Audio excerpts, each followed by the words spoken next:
제가 회피형 인간인데다가 싸울 때 비꼬는 말투인데요. 상대방과 잘 화해하는 방법이 있나요? 잘 화해하는 방법. 조금 더 근본적인 접근이 필요하지 않을까? 화해하는 방법이 아니라 상대를 상처 주지 않는 방법을 먼저 생각하지 않을까요? 그러니까 나의 불안정한 애착 때문에 이게 우선해야 되지 않을까 싶어요. 그러니까 어쨌건 그 회피형 그리고 불안 그리고 혼란 이 세 개를 합쳐서 불안정한 애착이라고 하거든요. 안정이 아니니까 안정과 불안정 이렇게 나눴을 때 그 세 개를 다 뭉뚱그려서 불안정한 애착이라고 하는데 그러니까 어쨌건 나의 이런 불안정한 애착 부분 때문에 상대를 상처 주는 것 그래서 비꼴 때도 나는 이런 싸움에 있어서 좀 피하고 싶은 그 도망은 가지만 하지만 또 나에게 상처받은 게 싫으니까 그런 이제 비꼬는 식으로 상대에게 상처를 줄 텐데 그래서 여기에서는 조금 화해보다 더 먼저의 문제를 해결해야 될 것 같아요. 그러니까 잘 화해하는 방법을 생각을 한다면 어떤 문제가 생기냐면 내가 상대를 상처 주는 순간은 괜찮다가 되잖아요.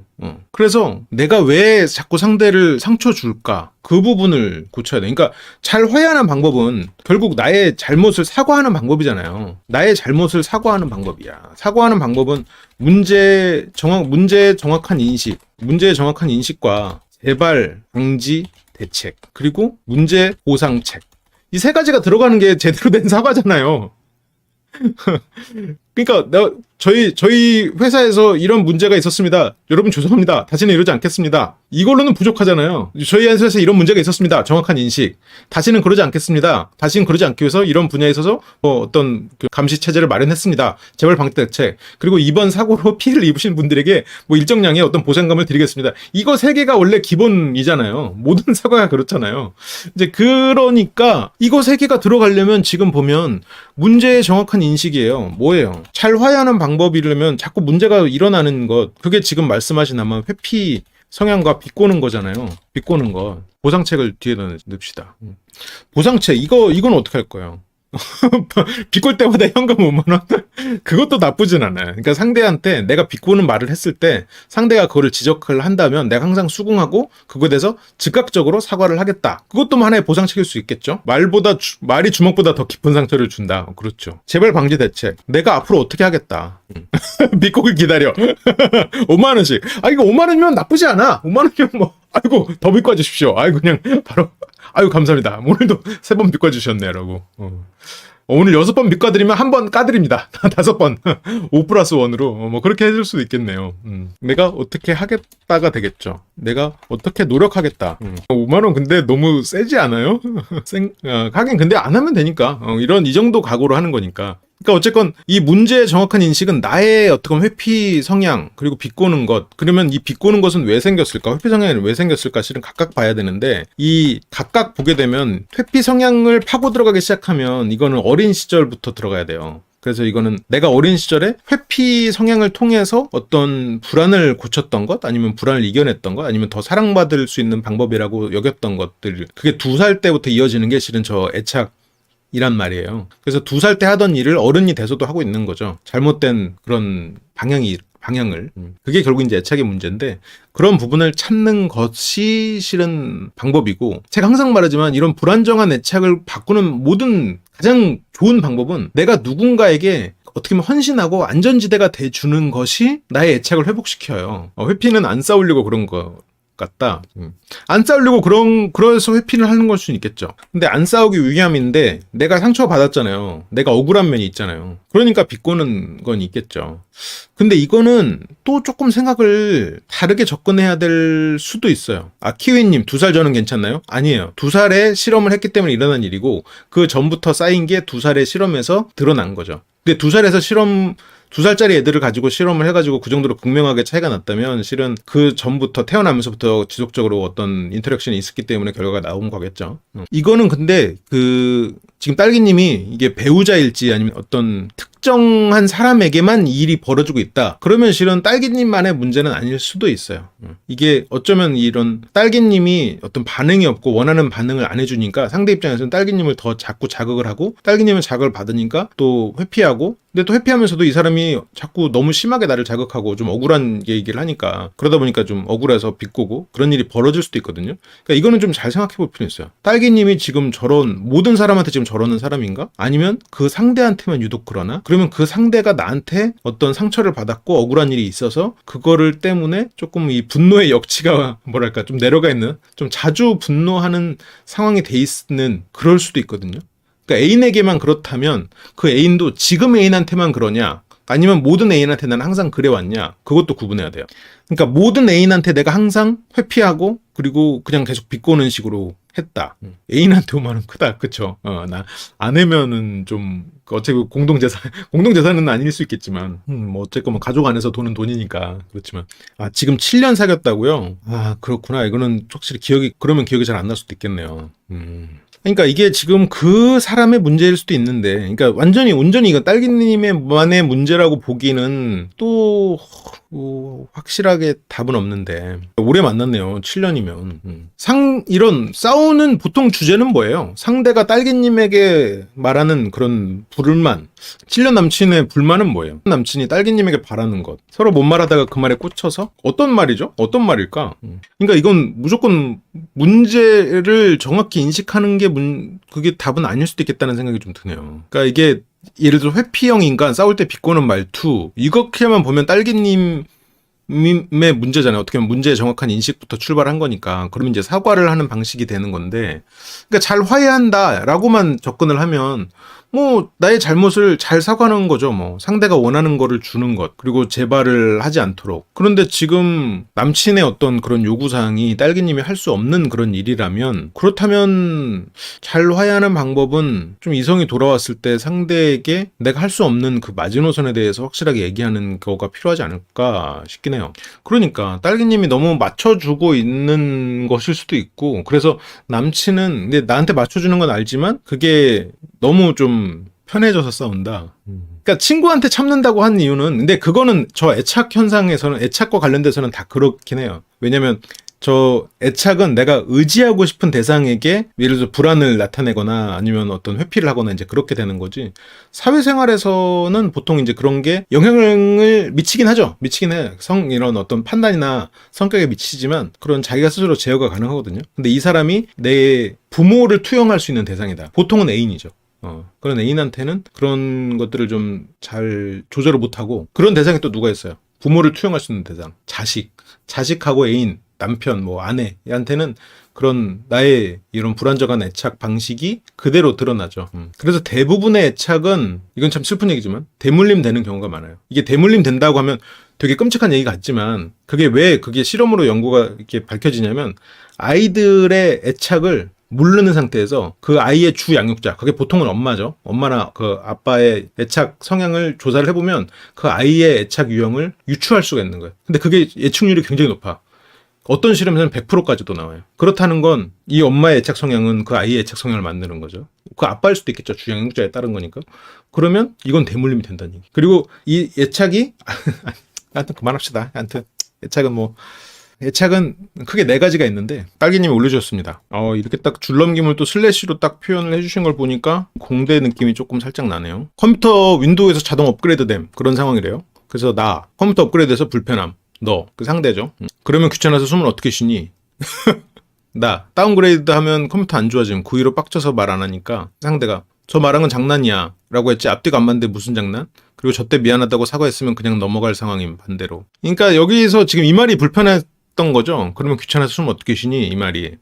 근데 이게 이제 싸움으로 번졌다는 거지. 이게 지금 이 정도에서는 그래도 서로 티키타카인데, 그러니까 이거는 물론 좀 이해가 안 가는 부분들이 있지만 급히 쓰시라고 그러셨겠죠. 어쨌건 귀찮아서 어떻게 쉬니? 이 말에서 좀 기분이 나빴고, 그리고 여기서 저 말한 건 장난이야. 그러니까 여기서 남친이 먼저 이렇게 좀 날카로운 말을 하긴 했네요. 날카로운 말을 하긴 했어. 그 남자친구는 조금 부지런한 사람이길 바라는 그런 마음은 있긴 있나 봐요. 좀 딸기님이 좀 더 부지런하게 또 제깍제깍 뭔가를 하길 바라는. 그러니까 기분이 여기서 너 그럼 귀찮아서 숨을 어떻게 쉬니? 이 말이 지금 남자친구 입장에서는 농담을 한 건데, 지금 딸기님이 이제 이걸로 다운그레이드 되면 컴퓨터 안 좋아짐 하면서 좀 기분이 상해가지고 말을 안 하니까, 남자친구가 이제 그때서야 이제 내 농담이 좀 선을 넘었구나 라고 생각하고 저 말한 건 장난이야 라고 했는데, 딸기님은 거기에서도 댓글을 안 했지만, 근데 장난이라고 했지 앞뒤가 안 맞는데 무슨 장난? 그럼 저 때 미안하다고 사과했으면 그냥 넘어갈 상황인데, 반대로 그럼 내가 뇌는 장식이야 하고 장난임 이러면 뭐 웃고 넘김? 뭐 똑같은 상황이잖아. 뭐 이렇게 하면서 어쨌건 그 말에 대해서 뭐 그렇게까지 말하면 안 되잖아. 이렇게 문자를 보내려다 말았다는 거죠. 그러니까 지금 딸기님이 비꼰 건 아니잖아요. 그쵸? 아닌가? 맞죠. 그럼 너 딸기님이 비꼰 거 아닌데? 비꼰 건 없잖아요. 그러니까 여기서 가장 좋은 방법은 몇 가지가 있죠. 일단 첫 번째는 남자친구가 농담을 좀 뭐랄까, 농담의 선을 지킨다. 뭐 이럴 수도 있겠죠. 그리고 두 번째는 남자친구의 농담을 가볍게 넘긴다. 뭐 이것도 있을 수 있을 거고. 이 두 가지가 어떻게 보면 답이 될 수는 있을 것 같아요. 이것만 본다 그러면. 근데 여기에서 남자친구가 농담의 선을 지킨다라고 했을 때 이게 좀 어려울 수가 있는 게, 그쵸. 여기 좀 비꼬려다 참은 거죠. 딸기님이 비꼬려다 참은 거지. 비꼰 건 아니네. 그리고 오히려 이건 회피형이 아니지. 회피형 애착이 아니에요, 지금 이건. 오히려 이거는 불안 애착에 가까워. 굳이 따지자면. 왜냐면 상대 말에 내가 굉장히 신경을 많이 쓰는 거거든요. 그래서 그러면 숨은 귀찮아서 어떻게 쉬니? 이런 말에서 나를 지금 제대로 인정해주지 않네? 나를 무시하네? 그런 생각을 하는 거에 가까우니까. 뭐 이제 굳이 따지자면 회피형 애착은 아니죠. 회피형 애착은 애초에 저런 거를 그렇게 그렇게 크게 받아들이지 않는 경우가 많죠. 무시해버리는 경우가 있지. 농담 치고는 과할 수 있죠. 과한 농담일 수 있지. 그러니까 농담의 선을 넘었다라고 볼 수 있겠죠. 근데 저런 말에 선을 지키라고 했을 때 남자친구가 이제 평소에 이제 자유롭게 얘기하는 그런 편안한 대화를 조심하고 뭔가 눈치를 보게 되는 상황이 올 수도 있죠. 그러니까 그러니까 제가 연애를 하는 사람이라면 저는 이런 농담을 주고받을 수 있다고 생각은 하거든요. 나는 아무렇지도 않아. 실은. 근데 이렇게 말하면 이제 물론 딸기님은 나는 아니라고 할 수 있겠죠. 사람마다 다른 거니까. 그래서 여기에서는 딸기님은 이런 말이 불편하다. 저기에서는 가볍게 넘긴다가 저는 더 좋은 해결책이지 않았을까 싶긴 하거든요. 근데 이 가볍게 넘긴다도 실은 불안 요소가 있어. 그러니까 상대의 자유로운 농담을 들을 수 없게 됨, 눈치봄, 상대가 이렇게 되긴 하죠. 그리고 상대의 농담을 가볍게 넘긴다 했을 때 상대가 선을 더 넘은 나의 스트레스가 강해짐. 마이크에 가려가지고 고개 이렇게 하는 거예요. 스트레스가 아니지. 이거는 우라라고 합시다. 우라통 터짐. 그래서 이거 두 가지가 다 뭐랄까 좀 명확한 답은 아니에요. 또 다음에 3번이 뭐가 있을까? 생각해 봅시다. 이게 우라가 있잖아요. 안에 숨은 화. 내가 저렇게 농담을 가볍게 넘기면 상대는 진짜 내가 스트레스 안 받은 줄 알고 계속해. 재밌는 줄 알고 또 해. 그러다 나중에 내 폭발하는 거지. 그래서 실은 제일 좋은 건 그 자리에서 할 말을 한다. 이거는 상대의 입장에서 어느 정도 불편할 수 있어요. 불편함. 상대가 어느 정도 불편함. 폭발 예방. 하지만 폭발은 예방돼. 그래서 여기에서는 좀 이 셋 중에 하나를 선택할 텐데 딸기님에게 가장 적합한 거는 그래도 3번이지 않을까 싶긴 해요. 그러니까 내가 그 사람 말에 너무 과하게 반응을 하는 건 안 되죠. 여기서 저렇게 말했는데 막 3일 정도 지난 다음에 너 그때 그렇게 말했지? 어떻게 인간이 그래? 이렇게 반응하면 안 되지. 그 자리에서 귀찮아서 숨을 어떻게 쉬냐 그랬어. 야 그렇게 말하면 내가 너무 게으른 사람 같잖아. 에이 컴퓨터 업그레이드 불편하다는 게 뭐 그렇게까지 말할 일이야? 이렇게 정도 하고 넘어가는 거지. 그럼 이제 상대가 아차 싶겠죠. 아니면 자꾸 이렇게 뭔가 나를 게으른 사람처럼 보지 마. 나 그럴 때마다 자꾸 마음이 상해. 그래서 이 정도로 말하고 넘어가는 거지. 무표정으로 재미없거든. 그거 나쁘지 않지. 그 정도도 나쁘지 않아. 그러니까 상대가 어느 정도 좀 느낄 수 있을 정도로 플러스 내가 말을 함으로써 어느 정도 해소가 될 수 있는 정도.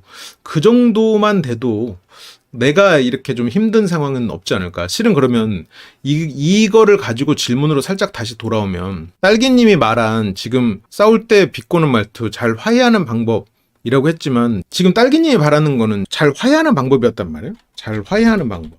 그러면 내가 애초에 이 사람의 말에 과하게 대응했다는 것 때문에 화해해야 된다고 생각을 해버린단 말이죠. 그러니까 이건 애초에 화해할 일이 아닌 거지. 그러니까 상대가 선을 지키게 말을 해서 확실하게 말했다면 화해를 할 필요 없겠죠. 그러니까 네가 그렇게 농담으로 한 말이었는데 내가 너무 좀 세게 말했던 것 같아. 그래서 상처가 돼서 그런 말이었으니까 이제 앞으로 좀 조심해줘. 나도 너의 그런 부분들을 좀 너무 심하게 말한 것 같아서 미안해 정도로 말할 수는 있겠죠. 이거 지금 화해가 아니지. 화해 개념이.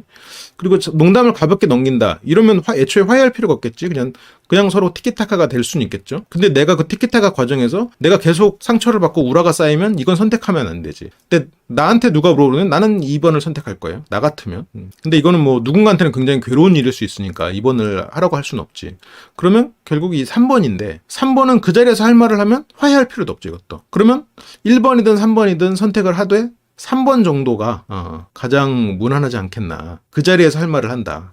그게 좀 맞지 않을까 싶어요. 근데 그 할 말을 하는 방식이 얘가 나 무시했어? 나도 이렇게 하면서 화를 하는 게 아니라 뭐 그렇게 말을 했구나. 또 저렇게 말을 했구나. 근데 저렇게 말하지는 않게 해야지. 일종의 그러니까 상대한테 이거는 OX에서 이건 X야? 이제 그렇게 말할 수 있는 것. 뭐 아이들이 어떤 거를 막 위험한 일을 할 때 야, 너 내가 몇 번을 말했는데 그래 너 진짜 나쁜 애야 막 이렇게 하는 게 아니라 그건 X. 또 하면 또 X. 또 X. 이게 그냥 항상 똑같이 반응을 하면 얘가 언젠가는 학습이 된다고요. 이게 학습이 안 되는 사람이면 이제 뭐 좀 문제가 있겠지만 개그로 승화시키기가 2번이에요. 2번. 2번, 3번을 같이 하는 것도 괜찮은데 2번을 했을 때 딸기님이 감당이 안 될 수도 있을까 봐. 딸기님이 그 상황을 감당을 못 할까 봐 좀 걱정이 돼요. 원래는 농담은 어쨌건 뭐 어느 정도 그 선 줄타기를 해야 되잖아요. 근데 그 줄타기를 하다가 뭐 성향이 안 맞으면 그 줄에서 떨어진 것 같은 느낌이 들 수도 있는 거고. 어쨌건 3번으로 하되 내가 감정을 폭발시키지 않고 그래 얘는 그냥 이렇게 말한 애구나. 잘 가르쳐줘야지. 이번에도 잘 가르쳐줘야지. 항상 이렇게 플랫한 상태로 상대한테 항상 그거를 동일하게 언급해주는 거. 그게 가장 무난한 답이 아닐까 싶습니다. 그러니까 잘 화해하는 방법이 아닌 거지 결국은. 화해할 필요가 없는 거죠. 경상도 사람은 뭐라카노 하고 무시한다고요? 그렇죠. 남자친구의 말도 어떻게 생각해보면 약간 충청도식 개그긴 하잖아요. 물론 뭐 지역마다 딱 정해져 있는 건 아니지만 그렇죠. 화를 잘 내기가 어려운 것 같았는데 화를 내지 않고 사실을 전달하는 게 훨씬 더 좋긴 합니다. 왜냐면 화를 내면 벌써 제대로 된 문제 해결이 요원해지잖아요. 상대는 내 화 자체가 무서워서 뭔가 수긍하는 것처럼 보일 수도 있는 거고. 개떡같이 말했는데 찰떡같이 알아주셔서 감사합니다. 소장님 및 여러분. 이라고. 그러니까 가볍게 넘기는 거는 뭐 좀 힘들 수 있겠죠.